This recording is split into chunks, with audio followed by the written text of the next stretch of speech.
一般我们的零发酵的茶呢，就是呢绿茶、龙井、煎茶、碧螺春这3种都是零发酵的。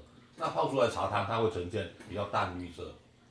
然后呢，再下来20发酵的呢，有这个呢清茶、香片、包种茶、高山茶这一类都是20发酵的茶。然后再来30发酵的茶呢，就是呢金萱、翠玉、四季春、乌龙茶就30发酵的。那我们北埔的茶呢，就在这边，你看铁观音啊，还有北埔的金田茶，还有北埔的山茶，还有那个普洱茶的生饼，它就是50发酵的。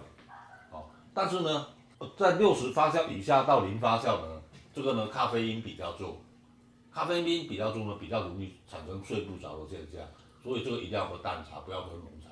然后呢，100%发酵的有红茶、酸甘茶，或者茶饼，还有陈年老茶都是100%发酵的。大致茶叶的分类都分这几种。